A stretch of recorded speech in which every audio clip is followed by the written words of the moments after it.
Zee 24 तास एक पाऊल पुढे।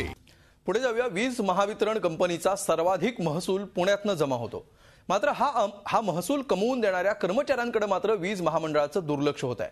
त्यामुळे त्यांच्यावर आंदोलनाची वेळ आली आहे। ज्या कंत्राटी कामगारांच्या जीवावर आज वीज महावितरण कंपनी कोट्यवधींचा महसूल गोळा करतेय, त्याच कामगारांच्या प्रश्नाकडे मात्र प्रशासनाचं दुर्लक्ष झालंय। वीज महावितरण मंडळाच्या कंत्राटी कामगारांचे पगार महिनोन महिने थकीत आहेत।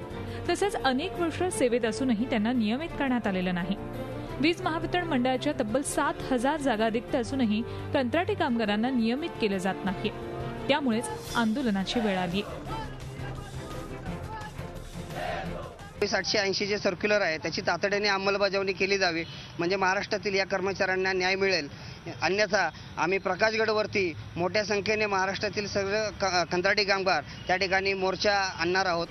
कंत्राटी कामगार कायद्यात अनेक त्रुटी आहेत, त्यामुळे कायद्यात बदल करण्याची मागणीही होतीये। कंत्राटी कायदा प्रभावहीन आणि निष्प्रभ झालेला आहे।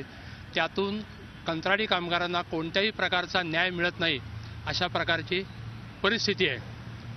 त्यामुळे कंत्राटी कामगारांना जर न्याय मिळायचा असेल, त्यांचं होणारं शोषण थांबवायचं असेल, तर कंत्राटी कामगार कायद्यात आमूलाग्र बदल झाला पाहिजे, अशा प्रकारची आमची एक मागणी आहे।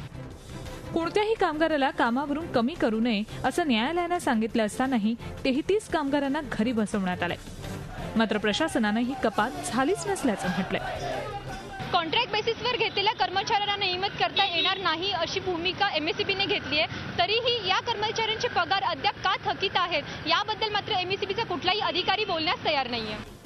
कंत्राटी कामगारांच्या विविध मागण्यांसाठी पाठपुरावा करूनही त्यांच्या पदरी निराशाच पडली आहे। त्यामुळे शेवटी आंदोलनामुळे तरी कामगारांचे प्रश्न सुटणार का, याचं उत्तर अजून मिळालेलं नाही। अश्विनी पवार, झी मीडिया, पुणे। झी 24 तास एक पाऊल पुढे।